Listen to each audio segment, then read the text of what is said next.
So he got out, he made the bell, which is a good thing. He can fight from the outside, and we'll see what happens, man. I mean, I don't see it, it is a multi-million-dollar alleged ring, but ain't like it's drugs involved. So it could be a little bit like, ain't like this like kingpin charge or nothing for him. So it could be a little bit different, right? Than like somebody who got like drugs and weapons charges, you know what I mean? And if he's talking the way he's talking, hopefully the evidence is slim and there's not much to go on anyway, and it's thrown out. Definitely. We'll see. Yeah, that is what it is. I'm gonna ask you about this, Sam, man. The Bill Cosby, when he put this letter out earlier, man, I'm reading it and I'm like, is this dude, I want to ask you, the kind of defending Harvey Weinstein a little bit? Is he or is he not? That's what I'm thinking I'm reading. Bro, listen, I did something viral earlier because I saw it this morning. I was like, let me get a story up before my daughter come here and run rampant. Right. And I'm reading it. And I read it once, I read it twice, and I'm like, is he making this a man versus woman thing? Is this what Bill? Now let's be clear. We've defended Bill Cosby. We don't think that he deserves to sit in jail for 10 years based off of hearsay. If he did do anything and he is guilty of doing anything, we wish that there would have been some adequate proof so that he could justly be sitting behind bars, not just off of hearsay, which he is right now. That being said, there's been a couple black women that's came out against him as well. Right.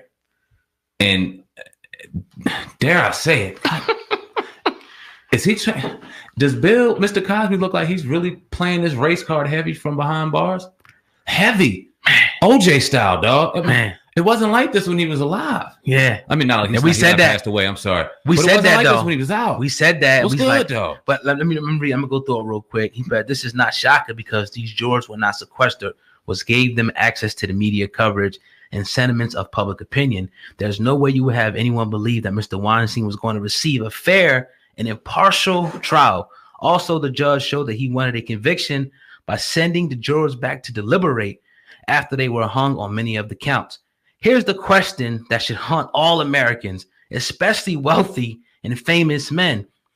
Where do we go in this country to find fairness and impartiality in the judicial system?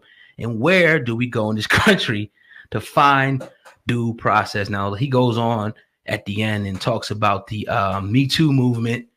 And he put, "I would challenge Me Too to go back 400 years and tarnish the names of the oppressors that blank slave. This is a very sad day in the American judicial system." When I seen this, I'm like, yo, this is crazy, dog. This is absolutely, I mean, I don't even want to say it, bro. I don't even want to say, like, I don't want to say it. I think he did use that. I think he got, and I think I probably said this on the show, that he got into a situation where the only thing he could do is pull that card out and begin to use it now because he knew that he would get those people behind him because he's at rock bottom. And we're so forgiving and so loving and put our arms around our people that we love. But I sit back and I think, and I used to love the Cosby Show. We watched the Cosby Show faithfully. Right. It's a part of our lives, as well as millions of other people out there. But I'm sitting back and I'm looking and I'm remembering, and when has he ever really spoke up on issues like this? When has he ever been? He's condemning. He's always condemning. He's always pointing his finger. He's always, what y'all need to do. This is this and this and this. Like, come on, Grandpa. God damn, man. Yeah. Come on, dog. Crazy. And now it's like when he's doing it and he's kind of praying on, I don't know, man. This is weird. This is fucking weird, dog. We talked about it on the show yesterday. Like, this ain't right. If Harvey Weinstein gets off with less time than Bill Cosby, this is unjust. This isn't right. Hold on. Let's hold our horses. Shit. Is there a possibility? Yeah, let's listen. Regardless of color. Yeah. That Harvey Weinstein may be a victim of the false allegations. Maybe it's not just specific to black entertainers and actors and wealthy black men, but it's more a thing of against men, rich, powerful men in general. Is there a possibility?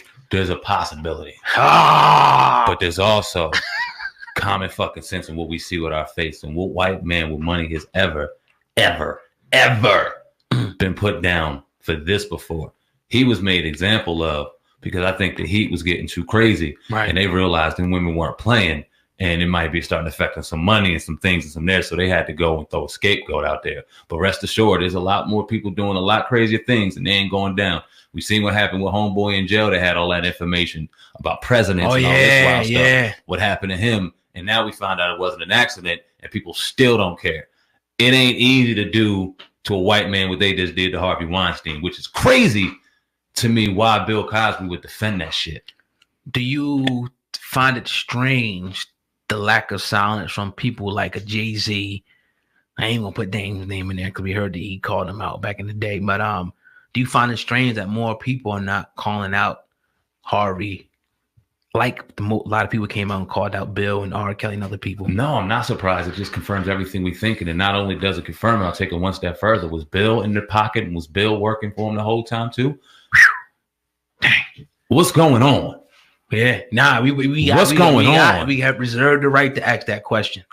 We defended Mr. Cosby. And I still don't think he should be in jail. I don't believe you feel like he should be in jail based off of hearsay. But what's going on? This shit is crazy. He's been quiet. Hopefully he ain't really do this, but we know he did because he's following everything on the media. He ain't got nothing else to do. I would love to hear some better context, but right now I'm confused. Yeah, man, that's crazy. But hey, what can you say about that, man? I don't know. Yeah, man. But yeah, man, the Hip Hop Uncensored podcast. Let me see if I can find a rapid fire real quick. You know what I mean, before we get up out of here today. Who you got tonight winning the you said the Pelicans versus Lakers. Yeah. I'm doing a blank right there. Zion versus LeBron. Yeah. I got the Lakers winning because the Lakers are a better team. But I got that little brother Zion putting on a better show. Okay. He's an animal. Now I heard people saying that him versus LeBron isn't a fair comparison. He's more like a Larry Johnson. Remember Larry Johnson back in the day? Yeah. Or I compared him yesterday in the pre-production to a Shaq in Orlando, a young Shaq ripping the rim down. But it's fair in star power to compare this kid to a LeBron at 19 years old, doing what he's doing on the court to grown men, knowing he's about to evolve in his game, knowing soon that question and that criticism will begin to arise on whether or not he can bring a championship home. All the pressure's there. As a rookie, he's rising to it. I think the comparisons are fair. I think it'll be a hell of a show tonight. Like I said yesterday, I don't think he'll be with the Pelicans alone, even though he's in his rookie year. I think once that contract is up, he's going somewhere big and taking over for a big city. Where it's at, I don't know. And hopefully Philly. They got some great people out there. Philly's such a fucking disappointment this year. I'm not even a Philly fan in any sport, but I wanted to see the Sixers go to the championship. And that shit don't look like it's going to happen at all. Right. Fifth seed in the East. Just mediocre at best, man. Yeah. Kind of is what it is, man. But that remains to be seen. We didn't do the Young M.A. story. I want to talk about this one. I know this was right up your alley, man. Young M.A. put out a message on Twitter, man. It has everybody in the industry talking and wanting some of that old thing back. Now, Young M.A. put this. She put, music don't feel the same because we barely have R&B. R&B brought the balance to music. Now everything is leaning one way. Shaking my head. So it gets played out quick. We need R&B for the balance. No cap, SamAnt. I know you feel strongly about this one. What's your thoughts on this? Yeah, I 100% agree. And I don't mean this R&B shit where you trying to sound like a rapper or trying to or have a melody like a rapper and you talking about doing some wild shit. Now I'm talking about R&B. That shit where you got a woman, right? And you can go have some pregnancy music. You can have a romantic either, whether that be with your woman, your side piece, your whatever the fuck it may be. Mm-hmm. You could turn on a level of intimacy that only R&B could bring you. That is gone. Yeah. And you begin to appreciate the era that we lived in and realize it was the golden era of R&B, the shit that we got to hear, the R&B artists, the R&B groups. We've been talking about it for years. I had an R&B group, shout out to the bros, seen the blueprint. R&B is needed. R&B is missing. R&B groups are missing. And I'm glad that people in the industry are starting to begin to realize that now. Tank, R&B, I think he's definitely at the top of the R&B game when it comes to male R&B artists. Even I think the women are kicking their ass. He has some things to say. He said, tell mainstream radio to play some real R&B music. Tell the labels to start really investing in R&B music. When artists like her, Daniel Caesar, and etc. drop dope music, please go buy it. Problem solved. You're welcome. I agree, but then I disagree.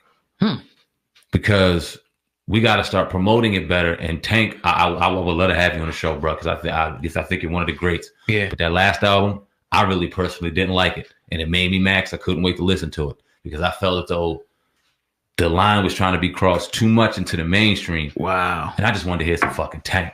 Yeah. You know what I'm saying? And I think that's some of the mistakes that some of our favorite artists make. It's like, damn the lanes, just be you because that shit's needed. with all this being said, I think 2020 you're gonna start to get a resurgence back in the R&B. I can't wait to just show some things. We got studios. I just can't wait. I ain't gonna give up too information right now. Yeah. I can't wait. It's coming soon.